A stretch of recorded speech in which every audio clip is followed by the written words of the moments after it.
hande en faala ɗettude suratul baqara ka arande maggol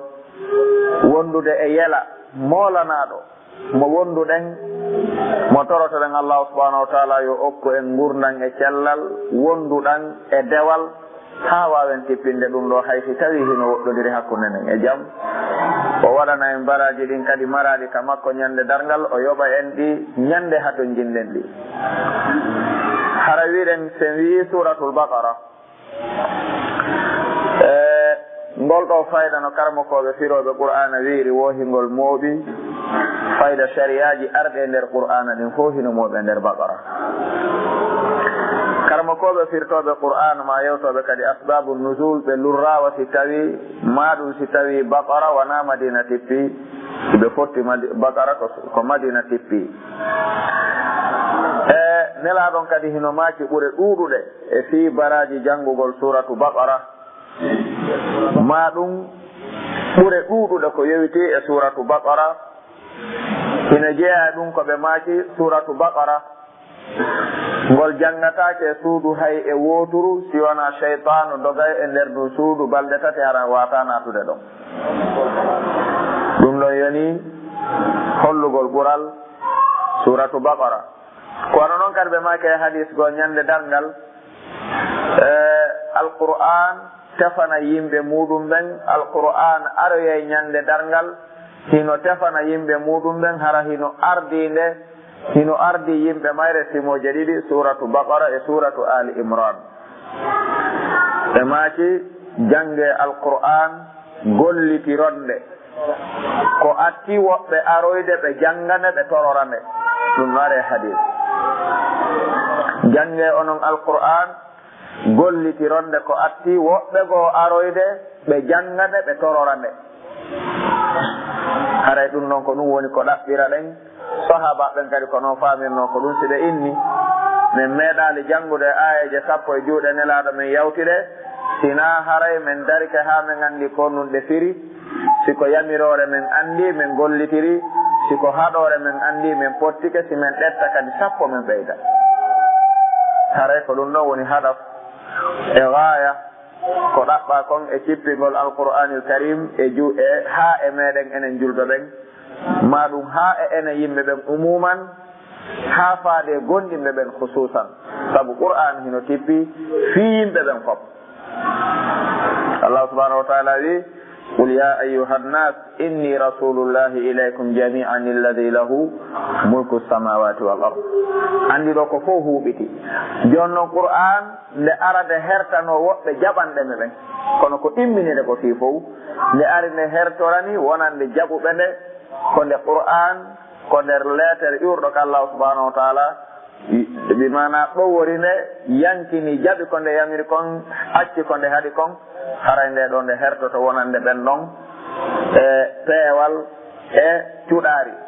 ko ɗum si tawi allah subhanahu wa taala ko udditiri suratu baqara ko sifa yimɓe tato tawi wuuraka dow leydi ɗo ɓuri ɓeeɗo tato ko go'o ko gonɗinɗo julɗo gonɗinɗo ma ɗum keefeero laaɓuɗo ma ɗum naafiqiijo laaɓuɗo ma ɗum naafiqiijo jilluɗo e gonɗinal ɓeeɗo allah subhanahu wa taala addi sifa maɓɓe ka arande suratu baqara kono wiɗen ɗo en naate maggol ɓe wi suratu baqara no wirɗen noon lurraka wondema si tawi ko madinangol tippi ko madinangol tippi joni noon lutti karamo koɓɓen hino ari ndaari kalfe huruf ɗeɗo honno suratu baqara kalfe maggol on e ayeje maggol on ko jelu hawri saabu no woodi marɓe tan si ɗaɓɓitangol ka diina no woniri noon no woodi ɓe tawata ala tan joɗanagol fi ka diina ko noon allah subhanahu wa taala elta e woɓɓe goo fi goɗɗum woɓɓe goo ɓe elte fi goɗɗum goo e ɓe inni wo karamakoɓe woodi wiiɓe wo suratu baqara o inni wo wahiya mustamilatun ala alfi khabarin wa alfi amrin wo suratu baqara e nder maggol tun hingol mooɓi wulure yamirore hingol mooɓi wulure humpitande har ko habar ko feƴƴi wo hingol mooɓi ɗum wohingol moɓe kadi wa alfu nahyin ngol jogii kadi wulure haɗore wa qala al aadun kontoɓe ɓen ɓe wi jooɗotoɓe heɓoɓe tan konta ayeje ɗen koɗe jelu simoje ɗen koɗe jelu hurufeje ɗen koɗe jelu saabu no woodi jooɗiɓe konti hurufeje qur'ana ɗen fof koɗe jelu ɓe tippini ɗum ɓe windi ayeje ɗen fof ko jelu simoje ɗen fof ko jelu hisdaji ɗin ko jelu rubuji ɗin ko jelu jusuji ɗin ko jelu ɓe sen wiɓe ɓe ala tan maɓe jonnali tan maɓɓe on islam hara en ganda ko wolɗen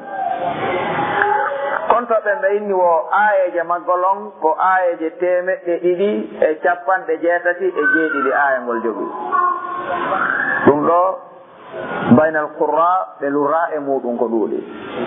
aya 287 ngol jogii wo kalimaji maggolon hara ko kalima wona aya kalimaji maggolon wo kalimatuha 6000 kalima wa 211 kalima ngol jogii hara ko kalima goto goto ɓe gandi hunaka farqun bayna al kalima wa bayna al harf wa bayna al aya ɗiɗo fof no serti joni noon kalima ko ngol jogii kon ɓenni ɗum hino moɓoniri e nder guluuji 6 kalima suratu bakara hino mooɓi ɗum jogii sabu ɗe gandi ngol jeeya e ɓurɗi juutude e simoje qur'ana fof ɓenni tammum ɗum wowa hurufu ha kalfe muɗum ɗen ko 25,500 harf ngol jogii wohi ngol jogii guluuji 250 kalfe imam ibnu kathir nde o fermi ha o gayni o wi wallahu alam rubbama no wawi hara fihi khilaf sabu karama koɓɓen kaɓe ari ɓe yewti masala fiqhiya ha ɓe fermirmo wallahu alam o rubbama haray almasalatu fihi khilaf haray noon ma tarajjaha innahu huwa hada huwa haray ɗum ɗo hino jeeya e muɗum e joni noon ɓenni wo e dow kalfe alkalam hawla alhuruf almuqataa yewtere seeɗa yoytinde ɗe kalfe kon ɗum addi ɗe e nder alqur'ani alkarim wono alif lam mim ha mim alif lam ra alif lam mim ra alif lam mim sad nun qaf sifa i kon ɗum addi ɗe nder alqur'ani alkarim imam ibnu kathir no jeeya ko ɓuri jiccinde o wi huruful muqatta jantatake e nder timore janngande nde fof ronka yiide toon intisaran lil qur'an haray hino ɗon yottande darande defandande molanande nde qur'ana dartana si tawi ko bange fennugol est ce que nande muɗum ko ɗum siɗo enni o ari e nder simoje 29 ɗe tawta ɗeɗo fof hino udditira huruful muqatta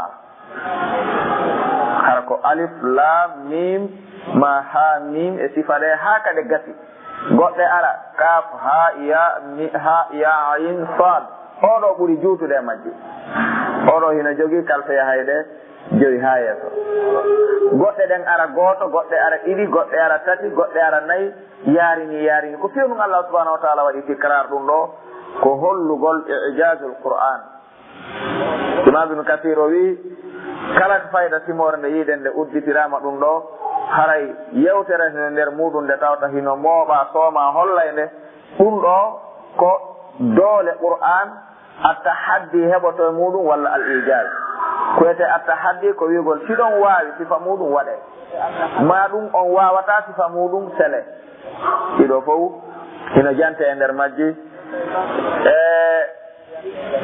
ko ɗum sa imam ibnu kathir o wi ɗiɗo fof hino tindina wondema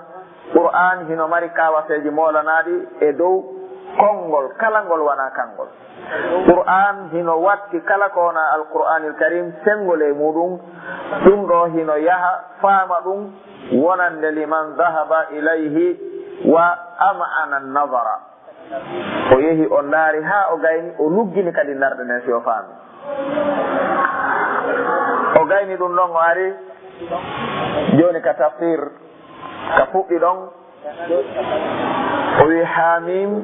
en andi ɗum ɗon ko honno ɗaɓɓa e muɗum kalfe ɗen karamo koɓɓen ko ɓuuri yaarude e muɗum ko allahu alam bi muradihi bihi woɗɗo goo noon aray e to wadde ɗe tafsir ma ɗum tafsil no woodi aroɓe fira alif on goɗɗum ngo fira laamu on goɗɗum ngo fira miimu on goɗɗum ngo e inde allahu subahanahu wa taala ɗe tawata ko kanko jeyɗe kono dongal ahlu sunna wal jamaa ko ɓe yaari ɗeɗo jaman koyo anndu allahu subahanahu wa taala ko ijasan addiriɗe ka qur'an gonɗina ɗe accaɗe ɗon firugolɗe par ce que firugolɗe ɗettaka e nelaɗo haray o gayni ɗum o inni dhalika alkitab la rayba fihi hudan lilmuttaqin oɗo la rayba bimana la shakka sikke ala e nder alqur'ani l karim kone laaɓunde sellude iwrude ka allahu subhanahu wa ta'ala on mo tawata hay kuskuɗakimo himo andi ko feƴƴi himo andi ko fewndi himo andi kadi ko aroyta ko ɗum si tawi ɓenni hino jeeya ijasul qur'an ko nde humpituno kon fof fewndo nde humpiti wonay jama wuuruɓe yiiɓen fof yii ɗum wonirino nde wiiri noon kadi dirtali arali no wi'iraka noon nde wiirali ni kadi ariri noone goo haranano nde wiiri noon ko yowite bange akhbar hara ko arayɗi wano ko yowite bange dargal ma ko yowite bange yimɓe aroyoɓe ma ko yowite bange golleji aroyayɗi ma ko yowiti aduna on no yarata noon jamam hino yiide ɗum wonande kala jokkuɗo ɗaɓɓiti ha allahu subahanahu wa taala holli mo joni noon ari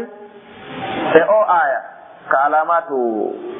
atarqim ma ka alamatu wuquf fi l qur'an koye toɓɓoytato e ar koye ɗo hikoye ara e qur'an nokkeli seeɗaji karamo koɓɓen ara e muɗum karamo koɓe qurra ɓe lurra ɓenna ɗo si koye ɗo ɗiɗo e ari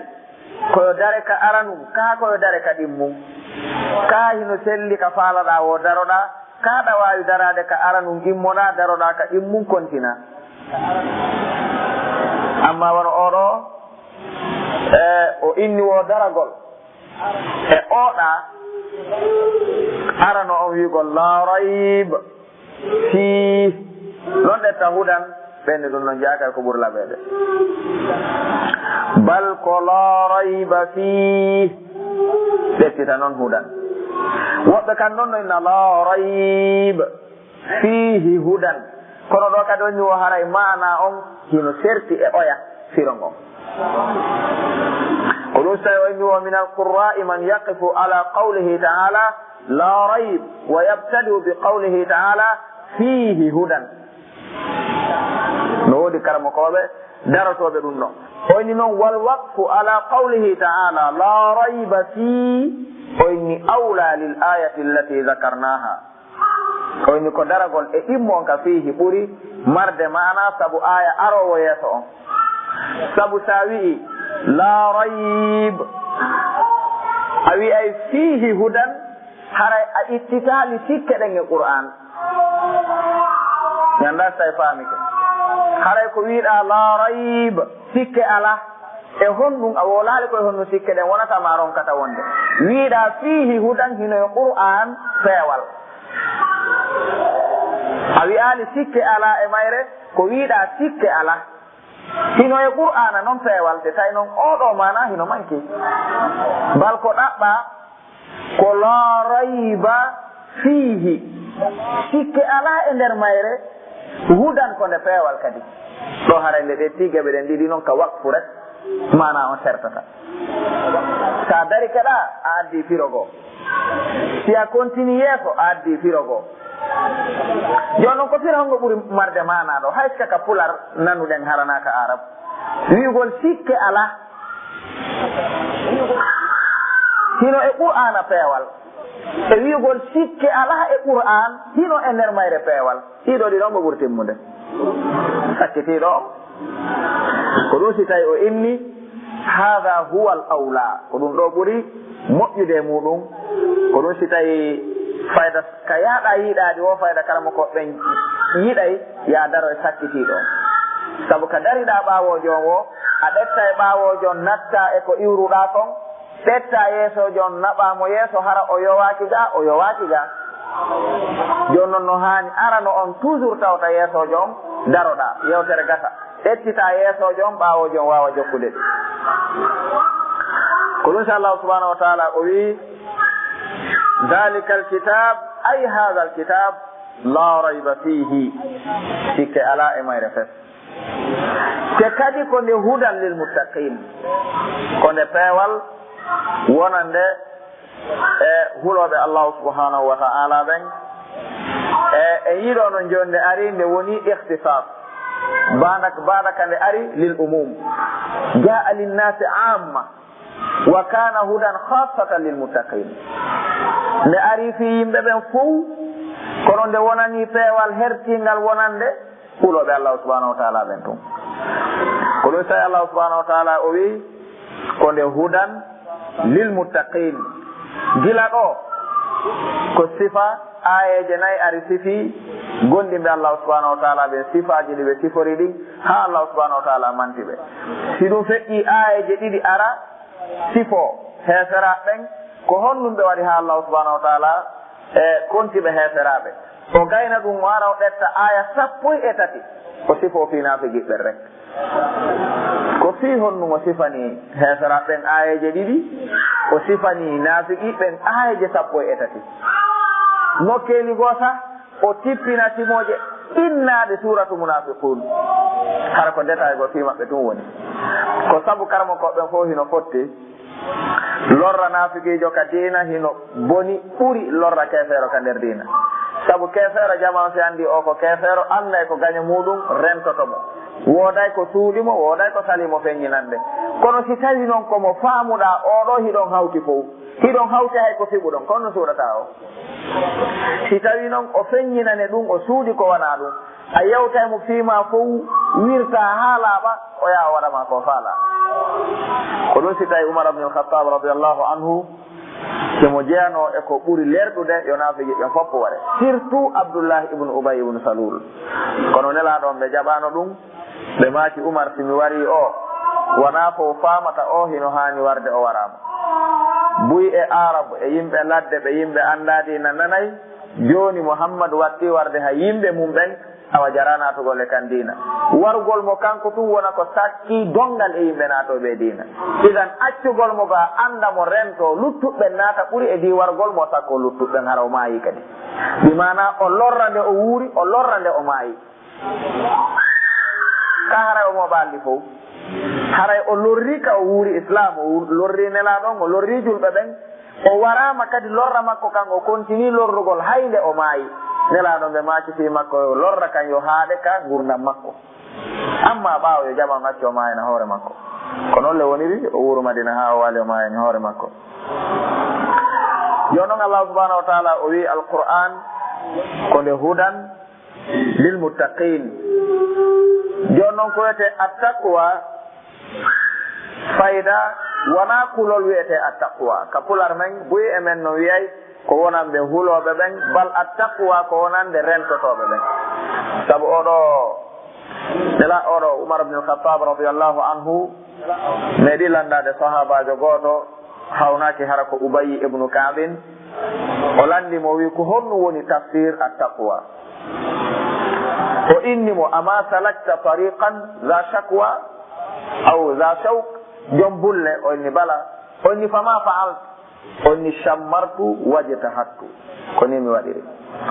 o inni a natale e lawol ha hande waɗugol bulle tawɗa faala feƴƴude o wi mi rewi e mum o wi ko honno waɗunoɗa e nder lawol ngol tawi ko ubay woni firtande umar o wi ɓayri mi yii bulle ɗe mi yii lawol ngol mi faalama feƴƴude mi ñori ha mi gayni simi fokkiti natugol mi naati kadi mi gundi wata mi wopiti mi yana e hoore bulle ɗe o inni ko waɗɗa ɗon kon ko ɗum wiyete attaqwa ko ya rento joomi ma amma kulol ngol ko alkhasiya ɗum kaka nder ɓernde wonata amma attaqwa tattaqi hada bi hada rentora yiite ngen dewal ngal rentora tikkere joomi ma nden ɗoftagol mo ngol andi a ƴetti ɗum ɗo a rentori ɗum ɗo ɗum noon hino wiye taqwa amma alkhasiya wal khawf ɗum wonay ka nder ɓernde attaqwa wona ka yaasi golla rentoroɗa ɗum ɗo ɗum ɗo rentoroɗa ɗum ɗo rentoroɗa ɗum ɗo ɗum ɗo ko ɗum si tawi o inni wo wa aslu taqwa attawaqi mimma yukrahu li anna aslaha waqa min alwiqaya ko ɗum wiyete attaqwa ko rentagol o gayni ɗum o inni hudan lil muttaqin o wi ko honɗoni al muttaqin ko Allah